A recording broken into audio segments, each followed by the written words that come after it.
Olá, meu nome é Flávia Monteiro e sejam bem-vindos ao programa Les Heroínas do Divã. E a nossa convidada de hoje, ela é do Recife, mestre em Psicologia Social e está no segundo ano de doutorado em Ciências Políticas e Estudos Feministas na UQAM, Universidade de Quebec.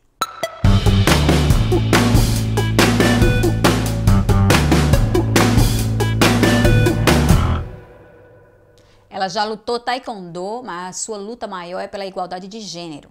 Estou falando de Daniele Coenga. Seja bem-vinda, Daniele. Obrigada, Flávia. Obrigada pelo convite. Obrigada a você por estar aqui.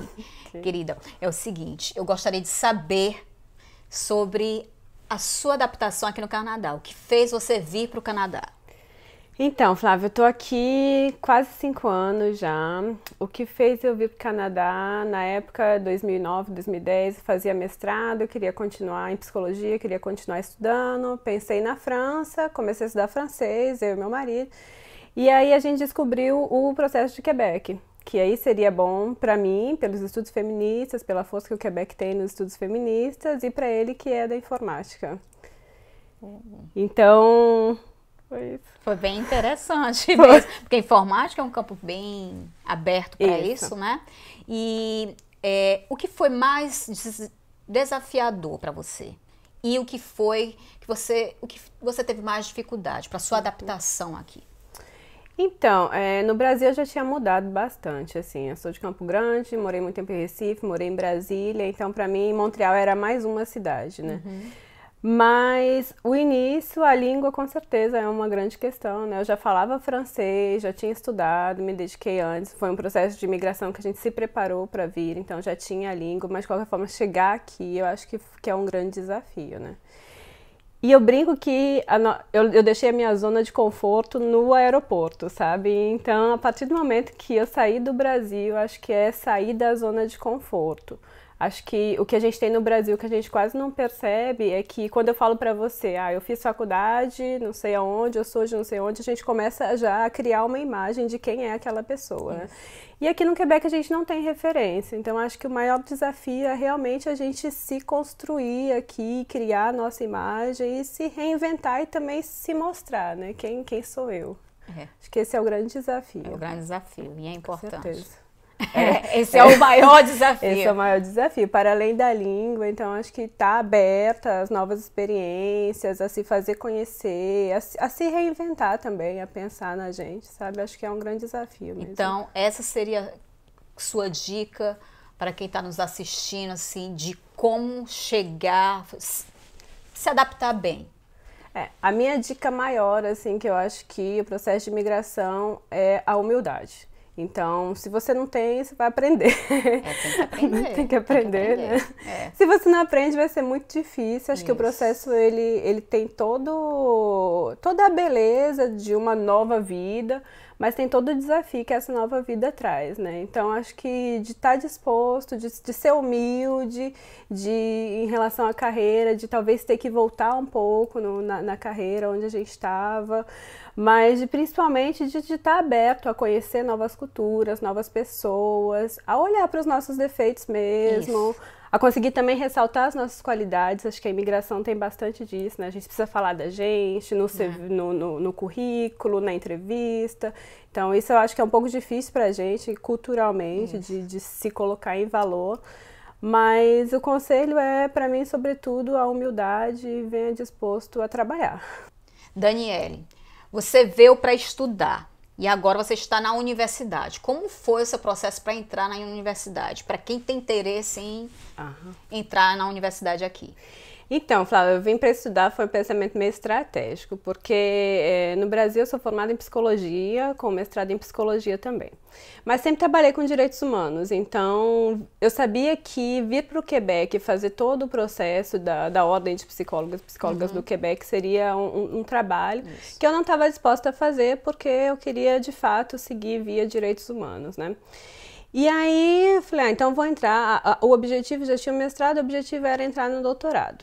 Chegando aqui, né? Aí a gente vê a realidade da coisa. Então, chegando aqui, eu vi que um doutorado seria um doutorado em ciência política, então um doutorado em outra área, em outro país, em outra língua, era demais, sabe? Então, eu sou uma pessoa que eu sou muito exigente em relação à língua, em relação...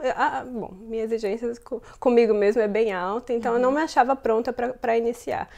E aí eu falei, vou fazer um outro mestrado que vai me abrir portas. Então eu vou entender como é que o Quebec, como é que esse novo país, como é que o Quebec pensa direitos humanos, tinha um interesse por direito internacional, e aí decidi fazer um mestrado, um novo mestrado em relações internacionais. A entrada acabou facilitando, porque eu já tinha o DELF, que é o título de francês, e também já tinha um mestrado com um bom dossiê acadêmico. Então isso facilitou, sabe?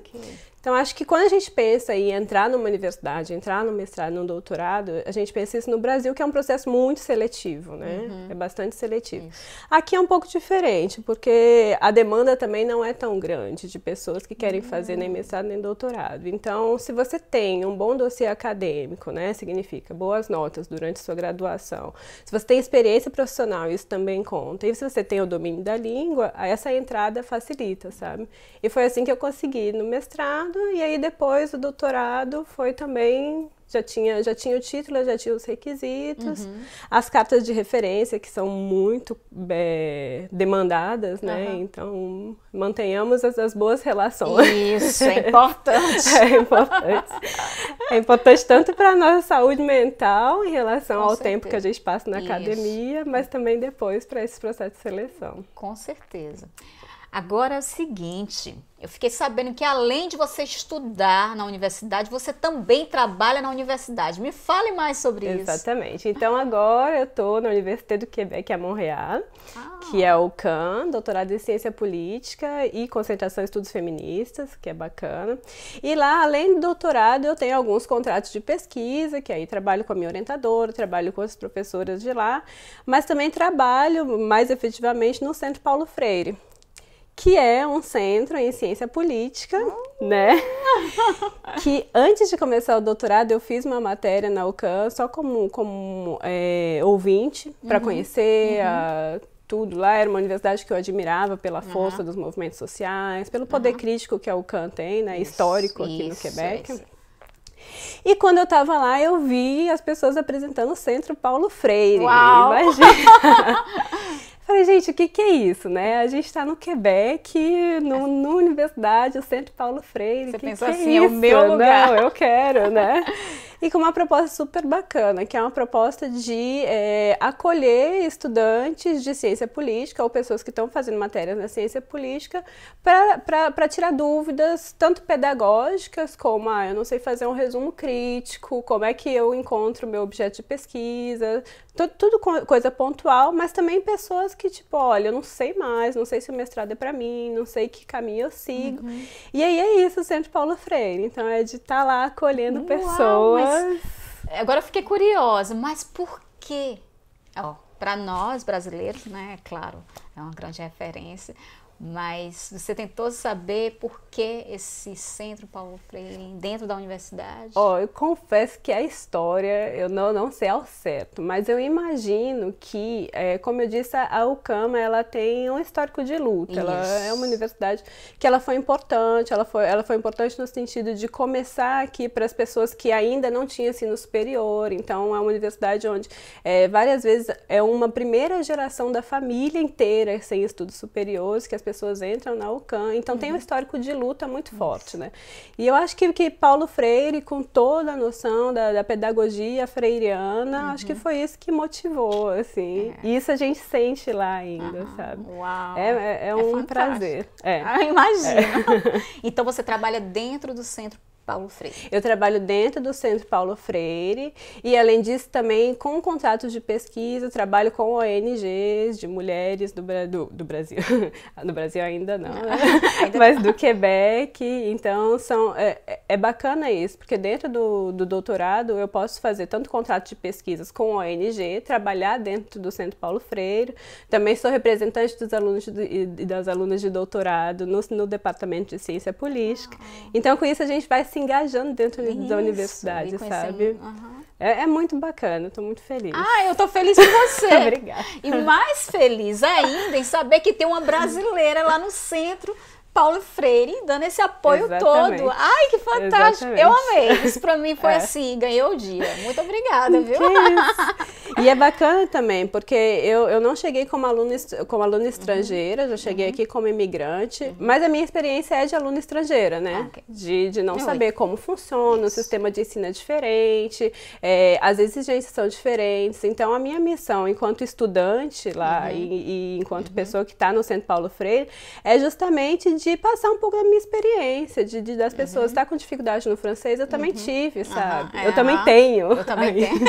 É um processo, né? É um processo, sabe? E acho que tem um momento onde a língua, principalmente, ela não vai mais ser uma barreira pra gente, sabe? Vão ter os erros, mas a gente volta na humildade, né? Isso. Então, é preciso a gente aceitar também, trabalhar pra sempre melhorar, mas também aceitar e dar a nossa contribuição onde a gente tá, sabe? Com certeza. Então, essa é um pouco da minha missão também lá no que centro. lindo, você tem uma grande missão aqui, viu? Com certeza. Eu espero. Amei. Obrigada. Em 2010, você fez uma pesquisa de mestrado sobre a homofobia. E o que você descobriu?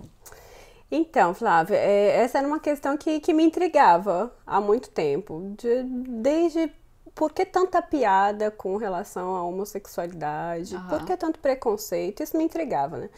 E aí, estudando psicologia, fui mestrado em psicologia social e eu falei, então vamos estudar, porque a questão não era saber. A gente tem muitas pesquisas hoje que elas dizem o que é, né? Então tinha muita pesquisa que falava, o que é homofobia? Homofobia é uma fobia, é um medo, é um preconceito, né? Eu achava, como psicóloga, eu já achava que a hipótese do um medo da homossexualidade, alguma coisa assim, a gente já tinha superado, né? Então eu falei, quer saber, vamos pesquisar, vou pesquisar. Minha pergunta de pesquisa era quais são os elementos sociais que sustentam a homofobia. Porque a ideia, né, partindo do pressuposto teórico que eu partia em relação, que não existe uma verdade única, então era realmente buscar os elementos que sustentam a homofobia, né? E foi isso que eu estava buscando. E foi super interessante, que eu parti de uma perspectiva feminista para estudar a homofobia. E lá, o que eu vi? Eu vi que a homofobia ela é um dispositivo de regulação e de criação da identidade de gênero. O que é isso? O que é isso? Então, a gente tem papéis de gênero, como ser uma mulher ou como ser homem na sociedade, que são definidos, né? Então, ser mulher é ser tal, vem com uma série de características, assim como é ser homem. Isso. E eu vi que a homofobia, ela serve para regular isso, para que a gente continue com esses padrões rígidos do ser homem. Então, ser homem é toda a masculinidade hegemônica, é a força, a virilidade, né? Ser mulher é a delicadeza, a feminilidade, estar preocupada. Eu falei, gente, mas né, a gente tem várias diversidades de o que é ser homem, o que é ser mulher. E aí o interessante foi de ver que os discursos homofóbicos, eles eram sustentados por 3 grandes correntes de pensamento, se a gente pode dizer assim. Um era o conhecimento religioso, então existiam pessoas que falavam, não, as pessoas são, homossexualidade é pecado, então é uma aberração, não pode, Deus criou Adão e Eva, né? Então tem esse discurso que sustenta a homofobia. Para as pessoas que não são religiosas, tem um discurso científico, né? Não, homossexualidade é doença, então isso não é normal. E para as outras pessoas, né, que não são nenhum nem outro, ainda tem o discurso da lei. Então, tipo, mas se a gente aceitar a homossexualidade agora e depois? Depois vai adotar criança e depois todo mundo vai virar homossexual. Então, são uma série de ideias, uma série de noções que vêm tanto das concepções religiosas, científicas ou legais, se a gente quer dizer assim, para regular o que é ser homem e o que é ser mulher na sociedade. Na nossa sociedade brasileira, e eu acho que a gente pode também, tipo, não fiz essa pesquisa, mas acho que a gente pode elargir, a gente pode levar para outros países mesmo. O papel social que a homofobia tem. E aí, a minha questão agora do doutorado foi, por que a gente cria esses papéis de gênero que eles são tão rígidos? Né? Como assim? Então, a homofobia, ela vem para regular o que é ser homem, o que é ser mulher. E eu falo, tudo bem, mas então quando a gente pensa em identidade de gênero, será mesmo que a gente consegue quebrar esses papéis tradicionais de ser homem ou ser mulher? Porque se a gente imagina, se a gente tem que ser mulher é cuidar da casa, ser mãe, ser feminina, com um padrão de beleza que a gente tem, né? Que é fazer cabelo, não sei o que, não sei o que. Se a gente entende esse padrão rígido, onde estão as outras formas de ser mulher? Eu tenho certeza que nós duas somos mulheres, a gente pode estar aqui, não sei, de maquiagem, mas com certeza a gente é diferente em algum momento, né? Com certeza. E eu também não acho que ser mulher é ser isso. Acho que ser mulher ou ser homem é realmente experimentar a sua vivência da maneira como as pessoas vão ser mais felizes. Isso. Eu não acredito. Eu acho que a gente precisa começar a quebrar alguns padrões. Eu ter nascido com uma genitália feminina ou outra pessoa com uma genitália masculina, isso não pode definir como eu tenho que ser socialmente, como eu devo me portar. E aí, falando de uma sociedade ainda machista, ainda sexista, ainda misógina, isso pesa muito pra gente, né? Então, isso foi um pouco da minha pesquisa também, da homofobia, que a diferença entre ser homem e ser mulher não era simplesmente uma diferença que, ok, nós somos diferentes. Não, é uma diferença de poder. Então, é uma diferença que subjuga a gente, que ainda continua colocando a gente em contraposição a esse homem, a esse papel de masculinidade hegemônica. E aí é super interessante que a gente fala, então homofobia só tem a ver com identidade de gênero ou orientação sexual. Não, homofobia tem a ver com controle de papéis de gênero também. Uau! Foi isso. Eu aprendi aqui com uma aula para mim. Foi uma aula, eu acho que para você também, porque quando fala em homofobia, como você falou, a gente se limita. E, na verdade, é muito mais amplo do que imaginamos. Exatamente. Olha aí, foi fantástica essa aula de hoje. E é por isso que, agora, no doutorado, a minha pesquisa é para estudar a igualdade de gênero, né? É isso que eu ia perguntar, sobre sua pesquisa aqui. Exato, agora. A minha pesquisa agora aqui é isso, e eu vou fazer isso, eu vou estudar a igualdade de gênero nos programas da ONU. Né? Porque a ONU, de uma certa maneira, ela elabora diretrizes políticas para a gente pensar a igualdade de gênero, né? Então a ONU ela tem um peso que é um peso político, é um peso ideológico também. E aí eu falo, se existe um problema, a hipótese, né? Se existe um problema na maneira como a gente trabalha a igualdade de gênero nesses programas da ONU, pode ser que exista uma maneira, como que a gente pensa igualdade de gênero no mundo? Porque eu falo, vamos ter igualdade de gênero, logo vamos dar acesso a microcrédito para mulheres. Com certeza isso é importante, não tem dúvida que isso é importante. Mas a minha questão a gente questiona os papéis tradicionais? Porque depois da minha pesquisa com relação à homofobia, eu vi que se a gente não questionar os papéis tradicionais, como eu enquanto mulher, eu não necessariamente tenho que ser mãe, não necessariamente tenho que ser esposa, não necessariamente gosto de cuidar de todo mundo, nem da casa, não necessariamente. Isso são construções sociais que a gente aprende a ser isso. Né? E que vale lembrar que isso é pesado, tanto para as mulheres, mas também para os homens, que precisam mostrar a todo tempo essa força, ser provedor e a gente já passou dessa época. Com certeza. E aí, a minha pesquisa de doutorado é exatamente isso, de entender se nesses programas a gente também questiona a igualdade, a gente também questiona os papéis de gênero, ou se a gente está falando ainda se a gente, com o programa de igualdade de gênero, a gente está mantendo os papéis sociais de homens e mulheres. Que grande pesquisa, viu? Muito bem. Muito... Uma grande pesquisa. Eu fiquei até sem palavras agora.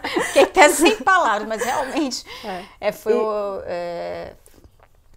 E tem um desafio grande também, né, nessa pesquisa, porque além disso é de entender como que nos discursos de igualdade de gênero a gente consegue pensar as imbricações de preconceito, de opressão. Que a gente fala muito hoje de interseccionalidade, então a gente precisa de um feminismo interseccional. O que é isso, né? É você pensar que nós somos pessoas, homens e mulheres, que sofremos opressões diferentes.